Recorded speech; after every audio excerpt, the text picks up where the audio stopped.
Encodings were precious. The little girls heard the stories at their mothers' knees when their mothers had time to tell them, how women in the long ago time when women could vote and be doctors and fly spaceships, a fantasy world for these girl children, as fabulous and glittering as any tale of castles and dragons, how women, even then, had begun the first slow gropings toward a language of their own. The tales were told again and embroidered lovingly with detail, and prominent in their ornament were the jewels of the encodings, a word for a perception that had never had a word of its own before. Encodings were precious because they were truly newborn to the universe of discourse. A woman who gives an encoding to other women is a woman of valor, and all women are in her debt forevermore. Ho-ri-o, ho-ri-o, ho-ri-o, ho. Hello and welcome once again to the Spouter-Inn. I'm Chris. And I'm Suzanne. And this time we are looking at Suzette Haden Elgin's novel, Native Tongue. Yeah, I'm excited to talk about this together because I was very new to this book, but you've been a friend of it for a long time, right? I have been. Yeah, you hadn't heard of this book at all before I mentioned it, right? No. So this was a book that I read about 10 years ago when I was looking for books that are in some way about language. It was kind of a little mini project I was working on. Mm-hmm. And this was one of the most striking of those books to me. It's a science fiction book. It's a feminist book that was published in 1984. It is part of sort of a series of feminist sci-fi books that came out in the 70s and 80s, which aren't talked about enough, but are quite interesting. I find, I don't know, they're really interesting. Mm-hmm. Mm-hmm. Bear, which we talked about a while back, is not too far off from this dynamic, but some of the novels by Joanna Russ and others, really quite keen on checking them out and getting more people to talk about them. So I'm super glad that I got you to read this book. What did you think of it? Well, just as you were saying, one of the ways in which it's interesting is a kind of a monument of a particular moment or a particular, phase in feminist thinking, and so you were likening it to Marian Engel's Bear. And I was thinking a little bit about Le Guin's novels and stuff like that too, a certain kind of point in the history of feminist writing. And that's happening there.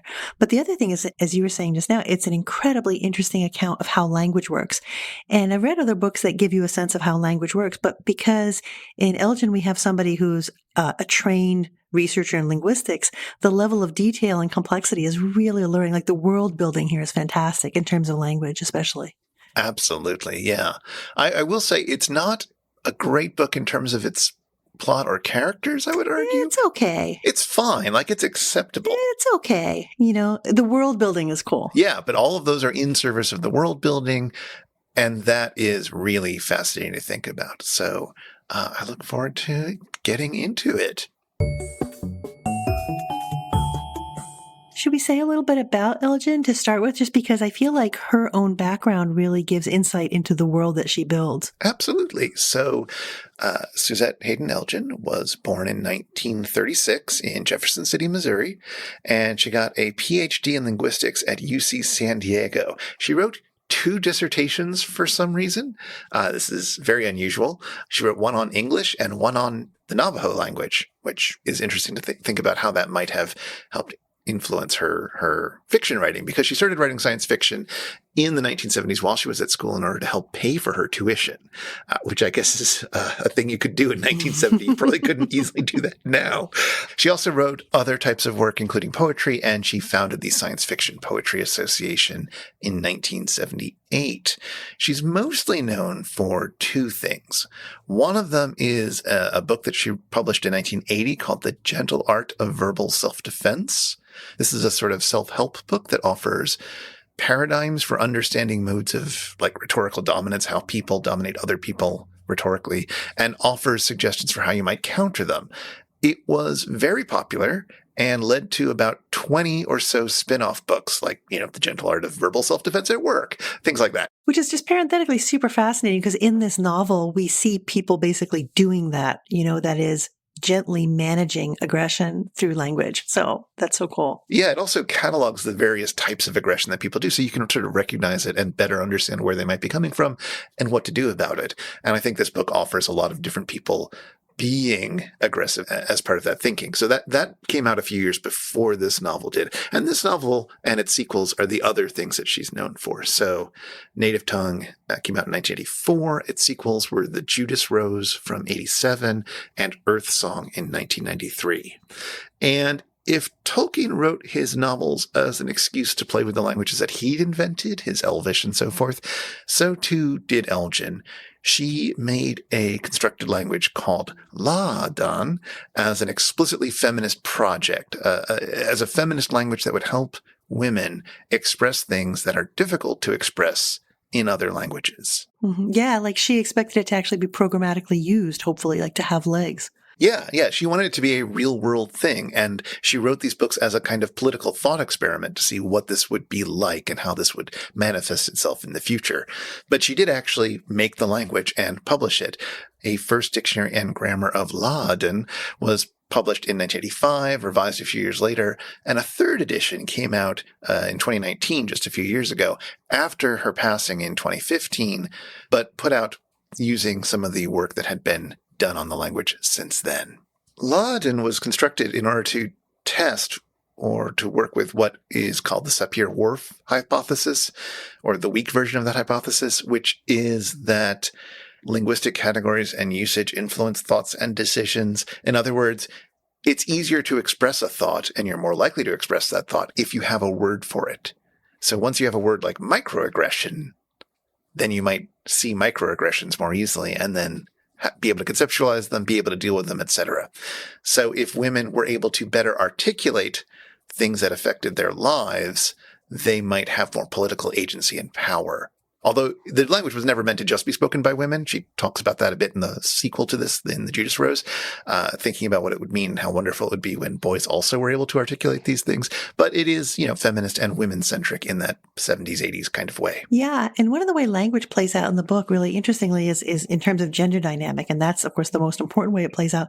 But also, and we'll get to this in a minute, we're talking about the sort of the world that's being built in this novel, the presence of aliens from other planets, right? And so the way in which language mediates between different kinds of beings, right? So she's really out in a really interesting kind of creative space in terms of how languages work. Absolutely. So why don't you tell us a little bit about what happens in the book, or at least what the setting is? I think that's more important than the plot, maybe. Yeah, absolutely. Because it's this, as we've been saying, it's this world building that really strikes you when you read the book. So it opens almost as if we're in the middle of a history. In the 1990s, a constitutional amendment passed in the U.S. in 1991. It's a sort of inversion of the Equal Rights Amendment, except instead of recognizing women as inherently equal to men, it recognizes them as inherently inferior to men. Women lose most of their rights and are explicitly understood as a kind of property, though property that must be treated well, like a child or a pet. Over the following centuries, people begin to colonize space and to encounter alien species. A few families figure out how to learn to speak their alien languages by having their babies grow up with the aliens in a process that's called interfacing. This allows the babies to acquire the alien language as their own native tongue. These babies then grow up so that they can teach the languages to others and to explain their grammars, which they understand intuitively. Only people from these families gain enough facility with the alien languages to serve as translators, which makes them very valuable to governments. There are 13 families of this sort. They're called linguists or lingos. And collectively, the families are known as the lines, referring to their sort of genealogical lineage. And 10 of these 13 families live in the U.S. The lines are in a precarious situation in this novel. They've secured power, but they're hated and despised by the public for not sharing that power. And they have to be careful to use their power in a very discreet way. And there have in the past, we learn sort of that there have been riots and violence against the lingos in the past. They also have to try to have as many linguists on hand as possible because there's so much work to be done in this colonizing of space that's going on. And so women in their families are expected to give birth as often as possible, having like 10 children on average. It's also important that the linguist methods only work with humanoid aliens. There's also non-humanoid aliens out there, and the governments are desperate to figure out how to communicate with them, but there's a barrier. When human babies are raised in an interface with non-humanoid aliens, the babies die or suffer other catastrophic traumatic effects. So in terms of plot, the book follows a few main characters, but probably the most important or most central one is a very talented linguist, a woman named Nazareth Chorniak. We follow her from childhood into her middle age. She's married off very young, barely 15, to another seemingly brilliant linguist named Aaron Adonis. She hates him and he hates her and makes her life miserable. But when she finally, after having, I think if I remember correctly, 8 children, she's seen to be too old to have any more, she gets sent off to a separate residence in the family compound.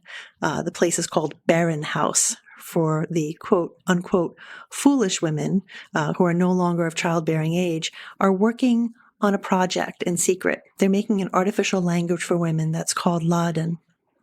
The goal of their language is to give words, or encodings, as they call them, to thoughts that can't be expressed in a male-dominated language. And by giving these previously unnamed terms, women come to have a native tongue of their own. Nazareth is particularly talented at finding these encodings, and she's also the one who figures out that it's time, that the language is ready to spread into the real world, even though the political ramifications of empowering women with a tool like this are completely unpredictable.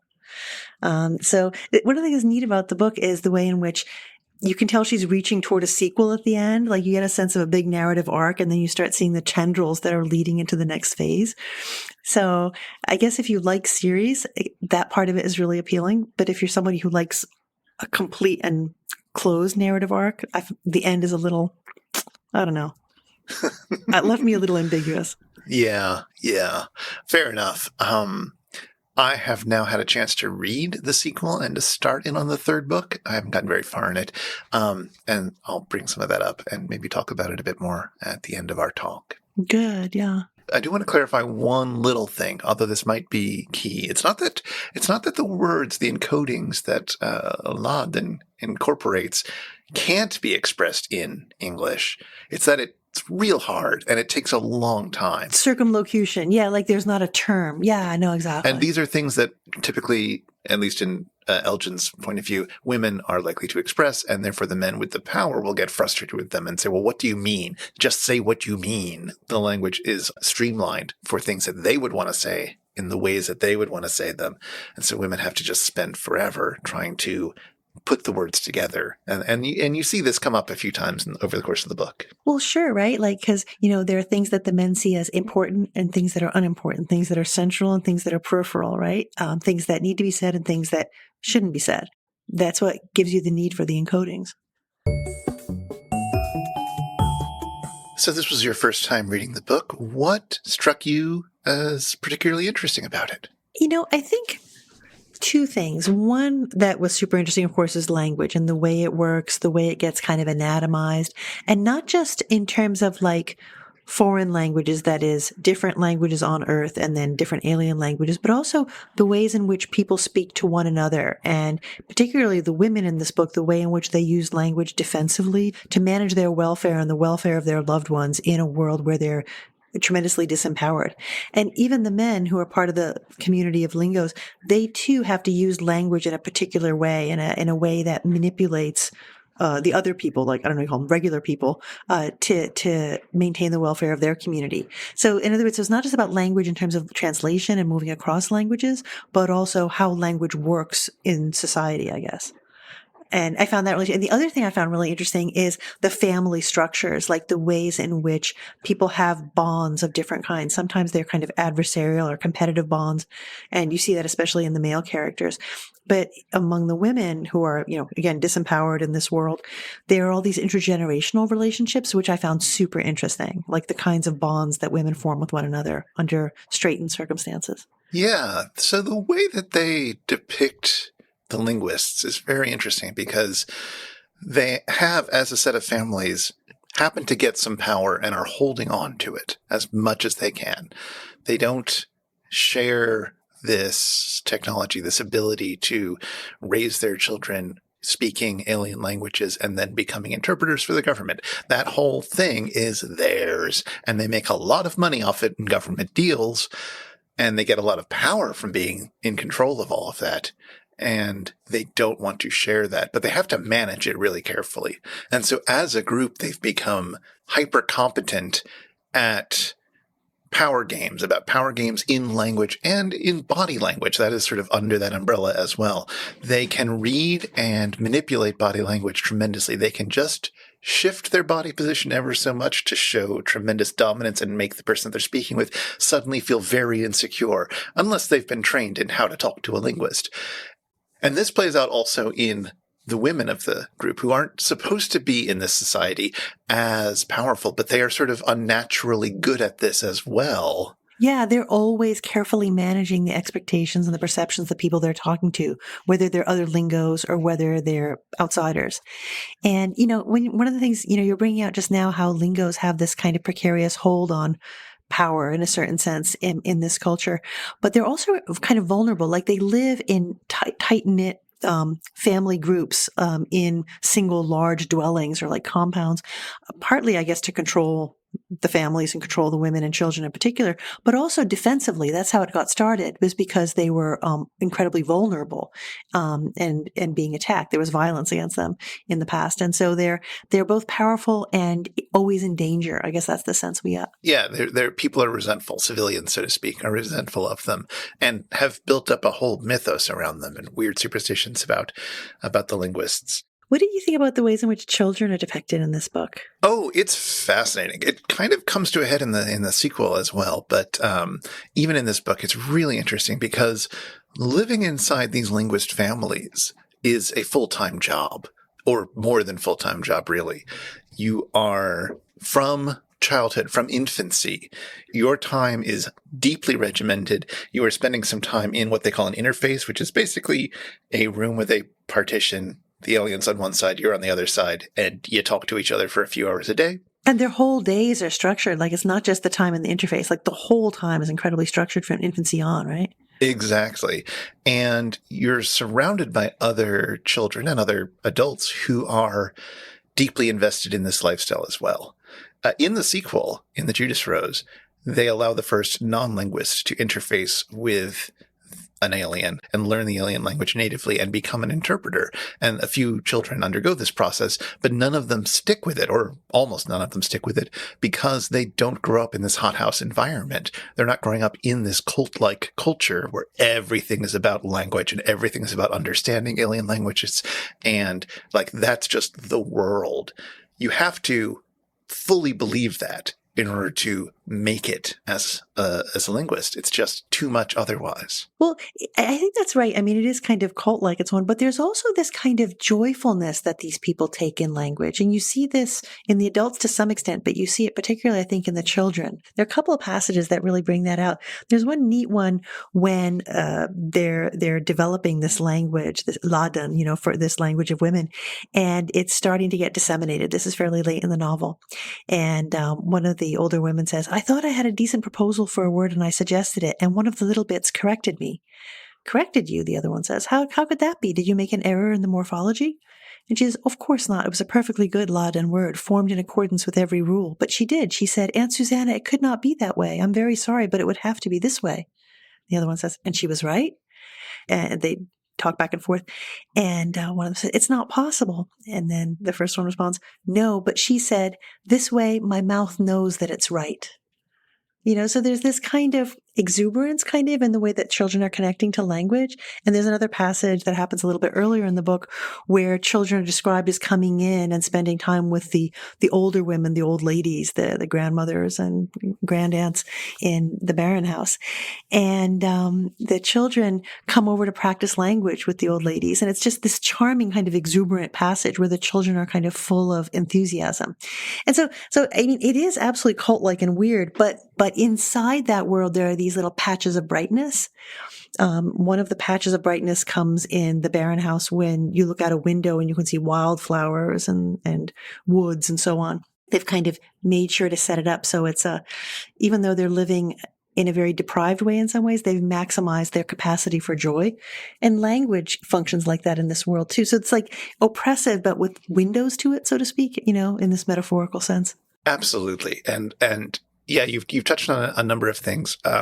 First off, the children, who are often the first speakers of a particular alien language, are very excited to show off their new toy and the interesting features about it. And they're interested in sharing these things because they know it will delight the people in their community. everybody here is a linguist. Everybody knows about languages. And so you can come up to them and say, oh, this language, here's a cool feature about it. Let me tell you, it's unlike other things. And that will cause ripples of joy. So absolutely, you're in a context where this makes sense, where people can enjoy the same kinds of things. And then, yeah, they are forced to live in this sort of very deprived way. Although the lines make a lot of money by having a monopoly on the alien translation business, they can't be ostentatious with their money, or otherwise they will be accused of wasting government taxpayer money, etc. And so they live very austere lives. But they find, especially the women, find joys in this, and they have to go out of their way to find new ways of making joy. They can't just buy joys. They have to make joys. And it becomes this interesting part of Elgin's description of this strange anti-consumerist paradise. Yeah, it's paradoxical because Barren House, I mean, the name has such negative connotations to it, right? But it ends up paradoxically being this place of kind of fecundity, right? Like I was saying, outside the window, you see woodlands. In the spring, it was flowering trees and carpets of wildflowers. In the autumn, it was a spectacle of scarlet and gold and yellow. So there's this, I don't know, they've made something flowering and exuberant out of deprivation, I guess you could say. Yeah. There's also the sense that in the rest of the world, we're led to understand, because there's been so much colonization and because so many people have been shipped off world at this point, that most people live in what we would consider a fairly high standard of living. They have lots of robot servants. They all have their own homes. They all have a lot of sort of privacy as we understand it now. Everybody has a 1-bedroom apartment or whatever, 2-bedroom apartment. So they have enough, that they can keep the rest of the world at bay. And so when an outsider nurse comes in, gets hired to work at the Barren House, she is shocked at how these women are living, because they all live communally. They all sleep in one big room, dormitory style. And it seems like an appalling deprivation to her. And it takes a while for her to be convinced by the women who live there that this is actually how they chose to be. There are private rooms in the basement. If you are sick of everyone and you just need a couple days to yourself, you can go to the basement. You can sleep there for a while. It's fine. But most people who do that miss everybody, miss the communal living situation. And so even if they swear off everyone for a month, they come back after a day or two and they get it out of their system. The sort of joys, and you can think about this in terms of like some of the discourse that was happening in the 60s and into the 70s, I suppose, about communal living and about the joys of communal living. This is all deeply felt within the book in terms of Barren House, in terms of, presenting that as a model of a different form of relations, which is exactly what the language is also trying to encode and capture. Yeah, I found myself thinking about sort of utopianism in a weird way. Like this is in some ways a very dystopic world in some ways, but in other ways it's reaching toward a kind of utopianism. And you see it very much in that communal living ideal. And that passage you were talking about a little earlier when the outsider, Michaela, the nurse who comes in to spend time at Barren House, it's an opportunity for us to get again more of the backstory of this world. And she's really befuddled, as you were saying, about how people are living in this, these tight quarters. And if I remember correctly, one of the women explains to her, we always lived this way. We're brought up this way. And in fact, everybody way back when kind of more lived this way before there was so much colonization and spreading out into the universe, right? There's this settler colonial dynamic that's what's driving the expansion of this world and creating this urgency and this incredible amount of stress around the need to be able to communicate with more and more different kinds of alien peoples. So there's like a frontier, like we're not at the frontier in this novel, but we're constantly reminded of this frontier, this expanding frontier. We were talking a little bit earlier about how the encodings work and sort of explaining the concept of encodings. One of the things I found really enchanting in the book is, she gives us a lot of, I guess you would say epigraphs, like little passages that are supposedly quotations from other sources. And there's one she gives us that's a kind of an illustration of how that works. And I wondered if you were as enchanted by it as I was. Oh, yes, the Athad passage. The Athad passage. I'm just going to read a little bit of it because it's so wild. She writes, "When you look at another person, what do you see? 2 arms, 2 legs, a face, an assortment of parts. Am I right? Now, there's a continuous surface of the body, a space that begins with the inside flesh of the fingers and continues over the palm of the hand and up the inner side of the arm to the bend of the elbow. Everyone has that surface. In fact, everyone has two of them. I will name that the Athad of the person. Imagine the Athad, please. See it clearly in your mind. Perceive, here are my own two Athads, the left one and the right one, and there are both of your Athads, very nice ones. Where there was no Athad before, there will always be one now, because you will perceive the Athad of every person you look at, as you perceive their nose and their hair. From now on. And I have made the Athad appear. Now it exists. And I look at you now, and I can say, as I could not say 3 minutes ago, what lovely Athads you have, grandmother. It's such a weird passage, because it kind of does exactly what it purports to do, right? Calls it to being these body parts, right? That you now can't unsee. Exactly. I don't know. And I thought the ending was really neat. What lovely Athads you have, grandmother, because it's a pun on the what lovely teeth you have, grandmother, right? From Little Red Riding Hood, right? So it's like, right. I don't know. It kind of gives you a sense of, I don't know, the power or the danger, or I don't know what it is, of language, of this growing and expansive capacity of language. Well, I'm intrigued by the fact that you said the power and the danger, because I think that is actually an interesting thing. In the book, it's almost always presented as a power, right? Like the idea that there could be some dangerous edge to a word that is created, especially by these linguist women, isn't super well. It isn't as developed, let's say. It may be lurking in the background. It may be there when they're talking about trying to get encodings just right. But they don't really go into the potential dangers of a language creation. They don't talk about what might happen if Laden gets out there and then is misused or gets vulgarized or gets popularized. I feel like we've seen some of this happen in some of the language that's been coined recently to try to express things that haven't been expressed before. There's a term in Laden which some people like to talk about, which could roughly translate into emotional labor, the work that you do to make someone else happy that isn't recognized or something like that. And this has come up in a few articles about the language and about these books. And so, it exists as a term. That term came into being and people found it potentially useful, and it explained some things to them and helped them understand their world. But then the word kept getting pushed and getting used, and then it started meaning something a bit different that didn't really capture the sense that it originally had. Languages change, the meaning of words change, and they get taken in and reorganized by powerful structures.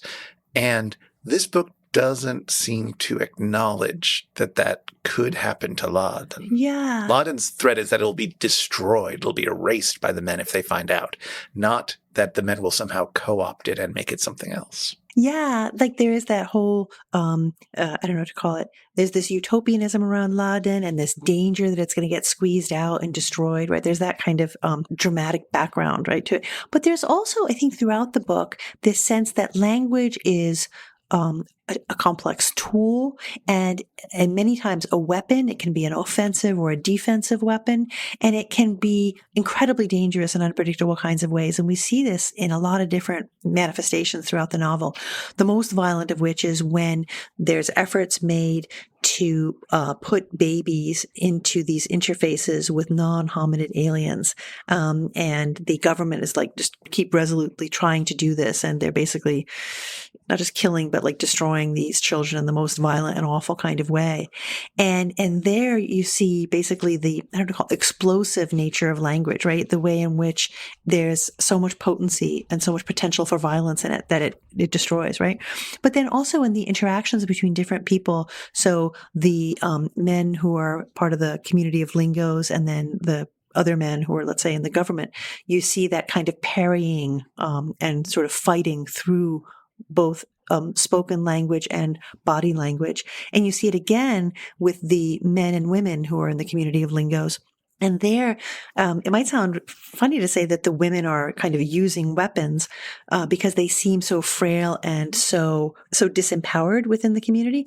But that's how they manage, right? They are proficient in the use of language, and so they have this very elaborate defensive kind of capacity. For example, there's a passage where one of the older men, who's sort of the patriarch of his community, Thomas, is speaking with his wife, Rachel, and he's basically ordered that their daughter, Nazareth, is going to get married as soon as she turns 15, and Rachel doesn't want this. And she's trying to manage him in this conversation. She resented him. Oh, how she resented him. And she resented him most at times like this one, when his total authority over her and over those she loved forced her to debase herself to him.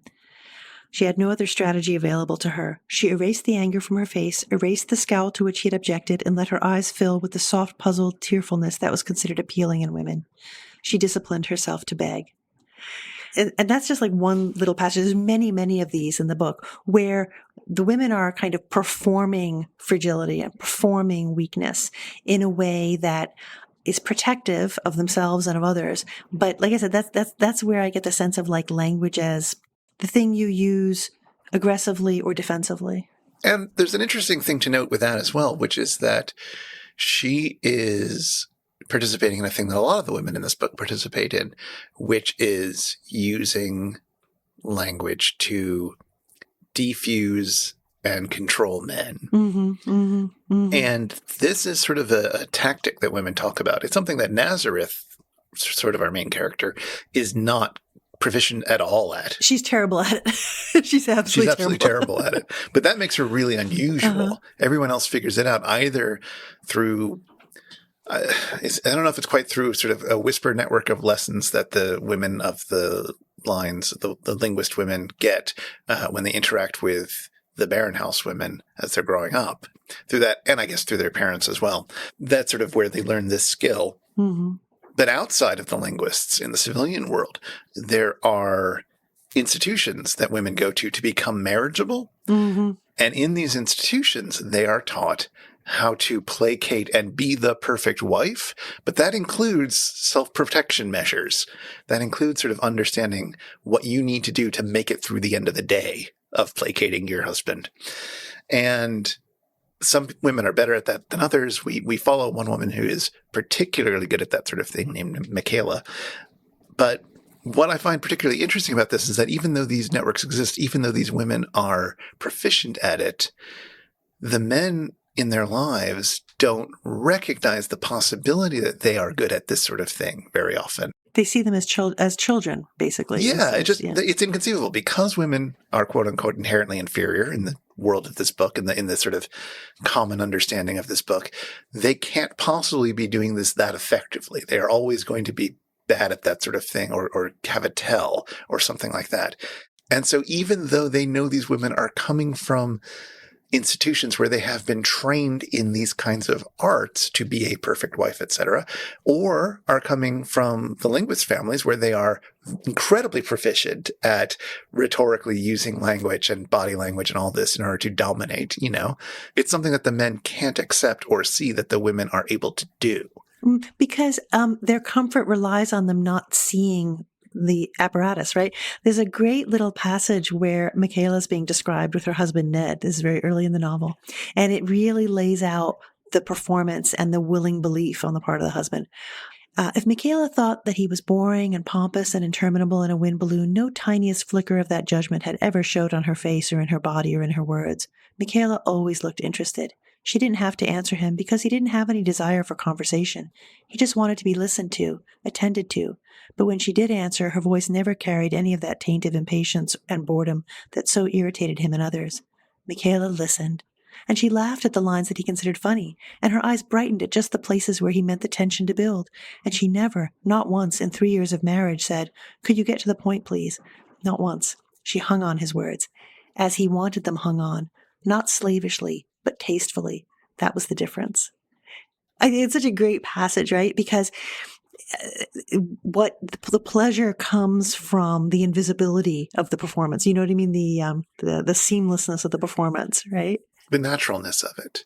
He can believe that she is just like this and he is just like this. That's it, right? Like his magnified view of himself depends on believing her performance. Exactly. It's so creepy. Or that it isn't a performance. Like he needs to believe that, this is perfectly natural. Yeah. That's it. Yeah, exactly. So that chapter in particular, the interaction between Michaela and Ned, although, also throughout the book, that dynamic, did that dynamic feel like it was written to describe a wild, far future version of society when women haven't had rights for 200 years? Or did it feel like it was talking about a certain slice of women's experience from the 1970s? I have to say it felt evergreen to me. Fair enough. Fair enough. Yeah, I mean, I think that's it. It's one of these science fiction books that is talking about this hypothetical, wild society in which you can't believe how women are treated, and then you just recognize everything. Oh man, I mean, obviously not to this extreme, but the fundamental dynamic. I don't know.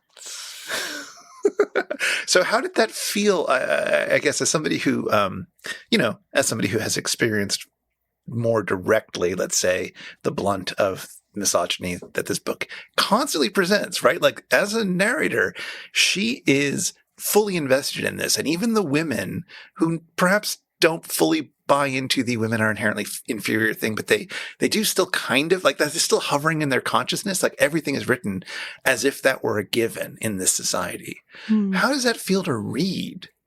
Well, obviously, so this world is a very extreme version of a particular dynamic, right? But I found myself thinking back to growing up in a household where, I love my dad. My dad was like very, expected certain kinds of ways of behaving. And I remember at an early age observing my mom placating him in certain ways and managing that and thinking, oh, that's, And then as you get older, my experience was that, especially in the workplace, I remember finding that performing certain kinds of, not passivity exactly, but there were ways to manage men more or less successfully, right? That involved, making people feel smart when they weren't actually being all that smart, or, all these kinds of things, creating a dynamic so you could put an idea out there that, a colleague or somebody who was a guy would take it up and propose it so that you could say, oh, that's a wonderful idea. Yes, which comes up in this book as well. That's what I mean by evergreen. Obviously, this world is a very extreme version compared to the kinds of things that one has to deal with in 21st century, right? But the fundamental economy of exchange, man, that's just everywhere. Yeah. But did it feel wearying to go for 300 odd pages of that? Well, actually, it's kind of pleasurable because, it's a novel, right? So I knew something exciting was going to happen. There was going to be some exciting comeuppance sooner or later, so that was incredibly satisfying when that would happen. Oh, yeah. But, it made me think about something actually I've been thinking about a lot in different contexts over the last while, the extent to which, this is going to sound trite, but the extent to which power structures govern the extent to which behaviors are acceptable or unacceptable, depending on if they're taking place in a more oppressed people or in a more empowered people.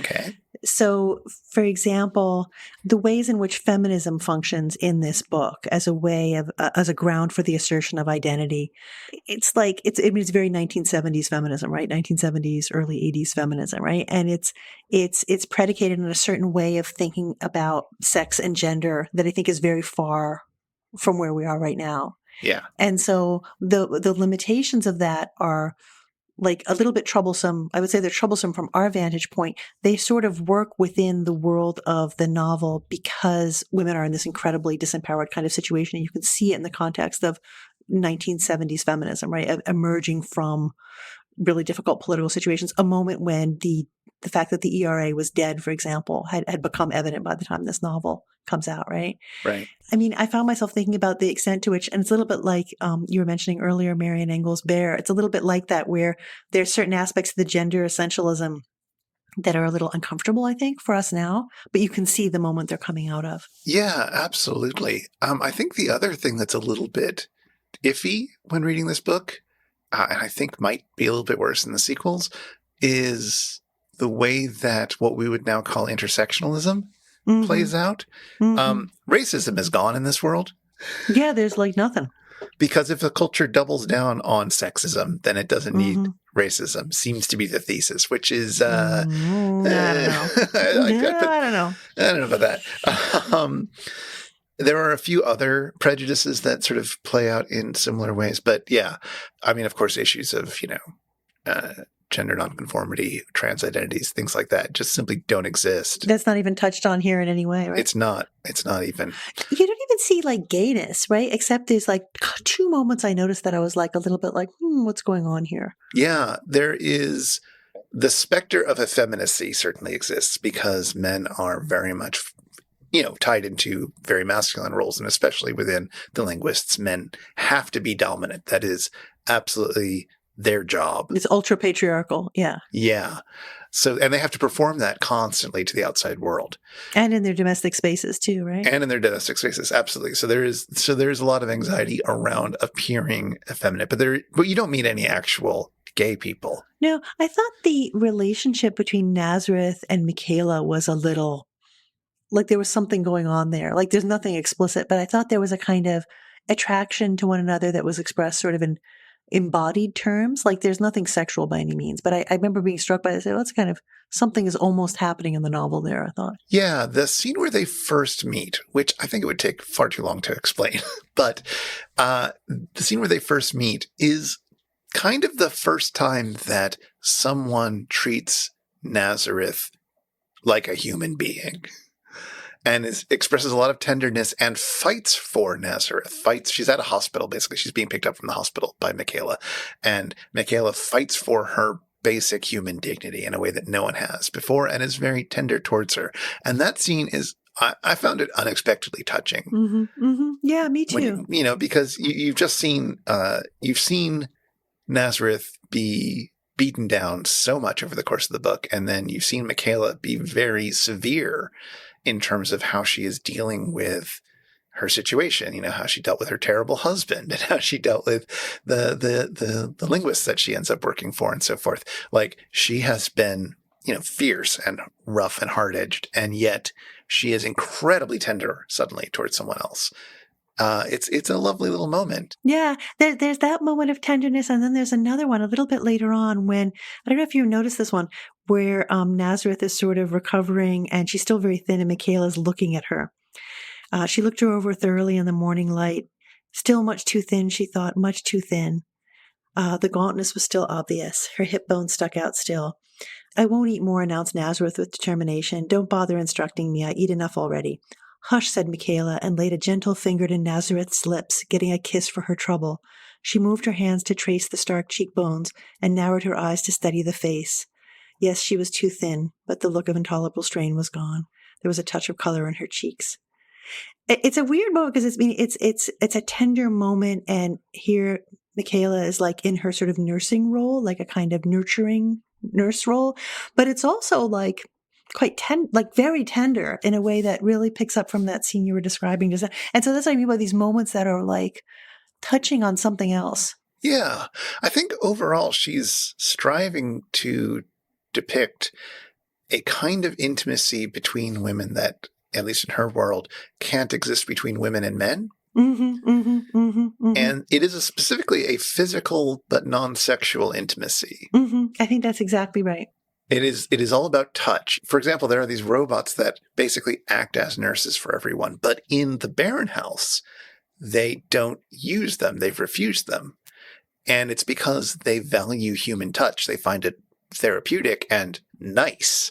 And so they don't want the robots sort of handling their bodies and taking away their soiled garments and things like that. No, they will do that to each other, which is considered a bit gross to outsiders. Somebody has soiled their garments because they are old and sick. Let the robot clean it up. That's messy. That's yucky. But no, it's like, well, let's just be human about it with each other. It's a way of expressing tenderness, right? Exactly. Mm. And they draw a lot of sort of emotional connection and pleasure out of this in a way that most people seem absolutely starved for, right? Like most people in this world do not trust anyone else and do not seem to get love from anyone else.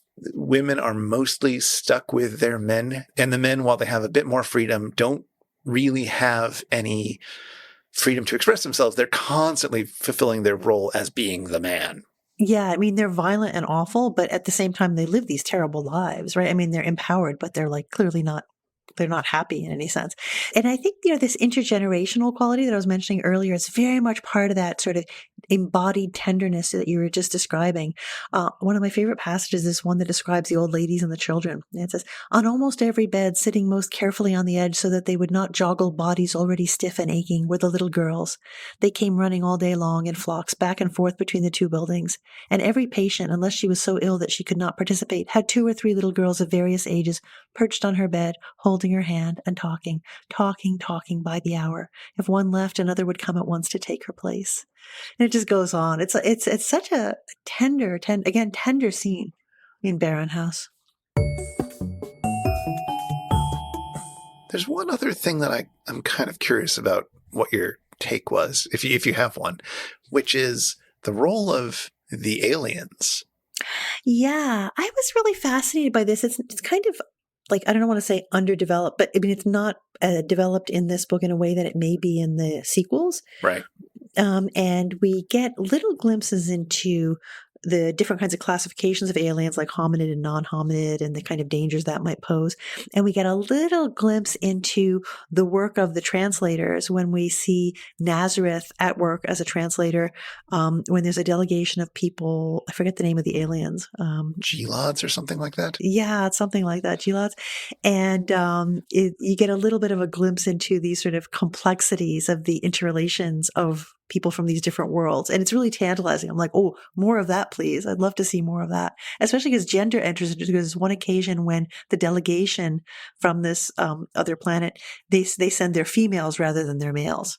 Right. I mean, I won't comment on the fact that there's also just a 2 gender binary there. I mean, that seems, if you're gonna have aliens, let's, Yeah, I think at some point, maybe it's in the second book, but I think they do allow the possibility of more genders? Non-binary gendered aliens. Excellent. But I mean, it just opens the door to, okay, so how does interacting with these other worlds expose certain things about this Earth, right? Right. I wanted more of that. Yeah, absolutely.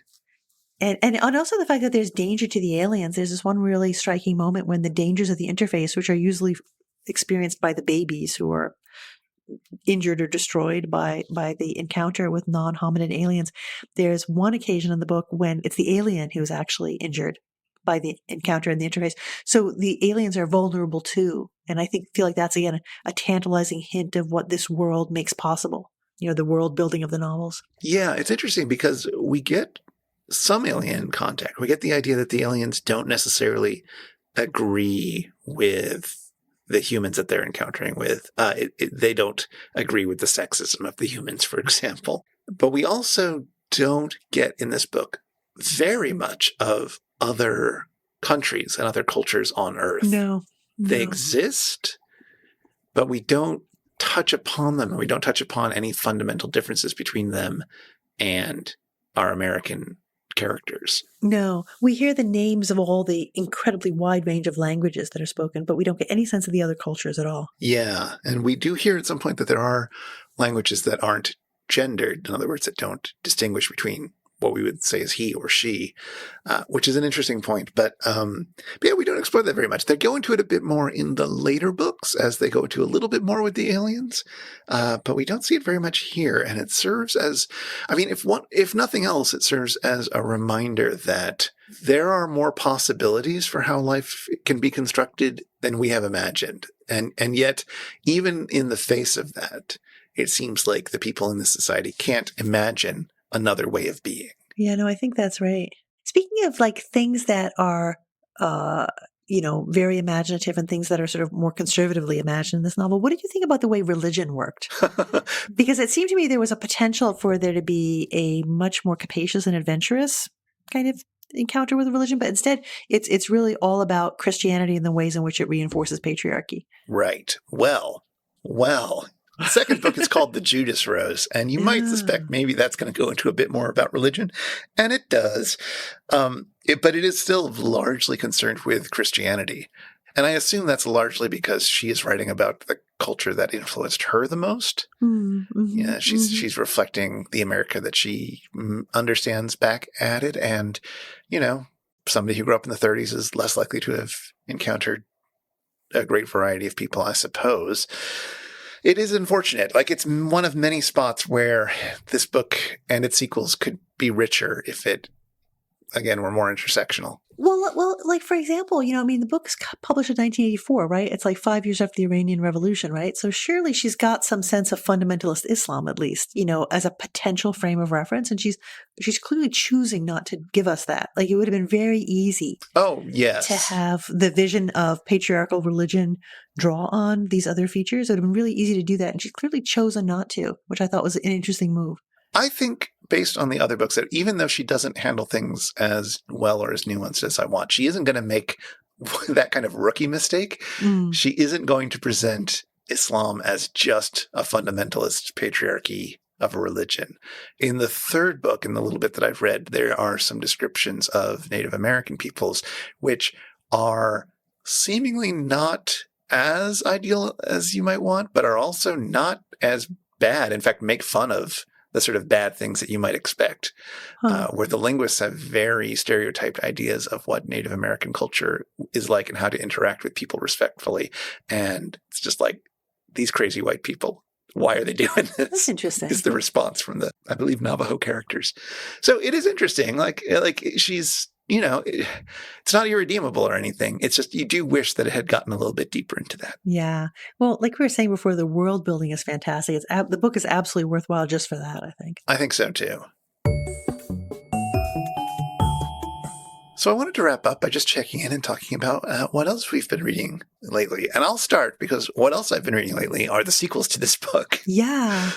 The Judas Rose looks at it looks at a few different threads, and it doesn't tie them together very nicely. Although the plot isn't super important in this book per se, it is actually relatively tightly plotted compared to the following books. The plot in native tongue mostly exists so that you can see different aspects of the world building. Fine. It's kind of the same way in like Dante's Commedia, right? But in the later books, you just have a lot more chapters that are loose ends on either side because she wanted to explain something about it that never tie up with the main plot. So, oh well. The basic plot of the Judas Rose is that there is a woman who was the child of an illegitimate birth from a mother who was a linguist.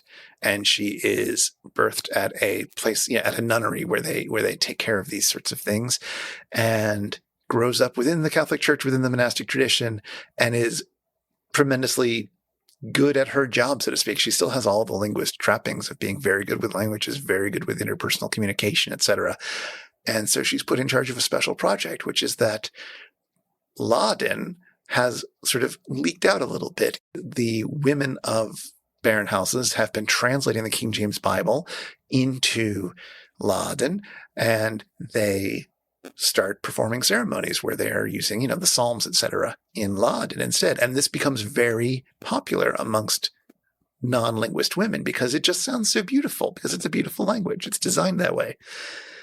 So our heroine, Miriam Rose, is put in charge of a project to correct Laden, to make it a masculine language, basically, to root out heresy from these translations and to ensure that they meet up with the Catholic Church's strict guidelines. And she does this, but she intentionally does it very badly. And so her revised translations never catch on. And while she spends her life doing this, Laden has a chance to spread.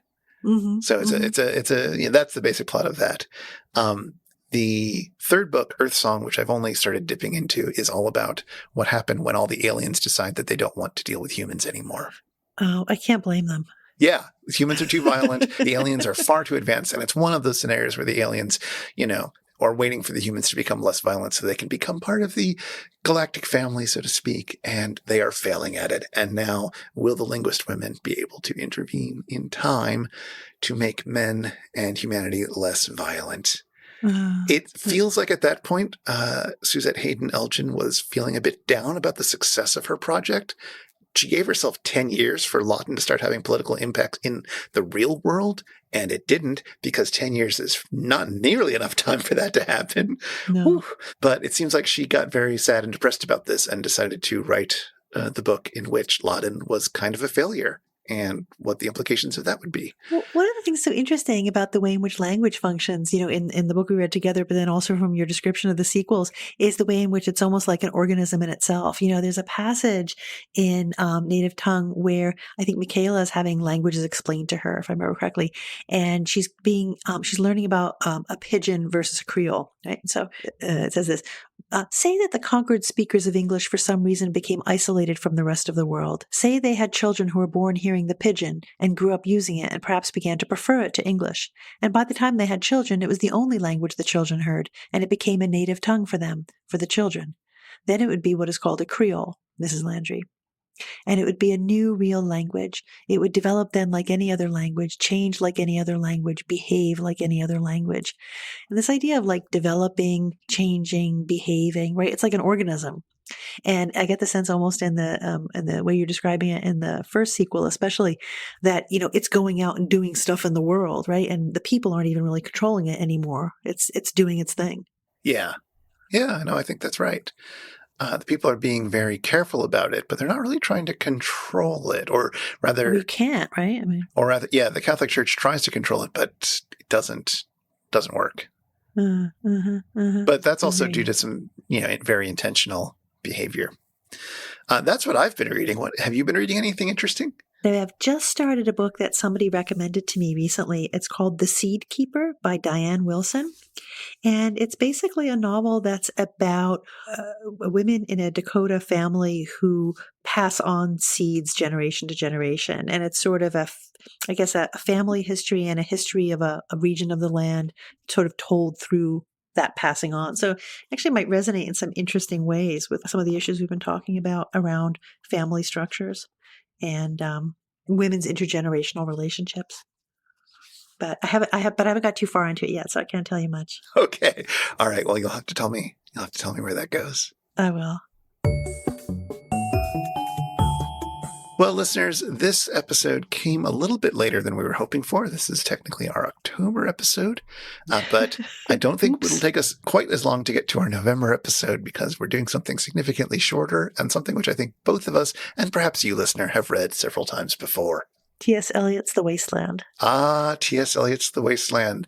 Billboard's #1 poem of the 20th century.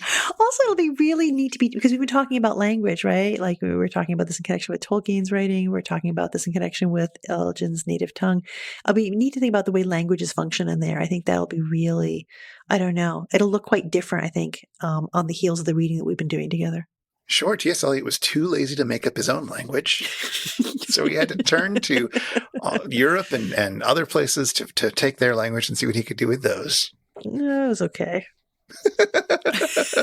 No, it'll be fun. Yeah, it'll be fun. It'll be interesting. I haven't read it in a while. But in the meantime, listeners, if you'd like to get in touch with us, you can email us at spouter@megaphonic.fm, or we're on Twitter, while it still lasts, at The Spouter. We'd love to hear from you. Show notes with links for anything we've mentioned in this episode will be at megaphonic.fm/spouter/61, and The Spouter-Inn is one of the fancy little podcasts over at Megaphonic FM. So, until next time, see you again at The Spouter-Inn.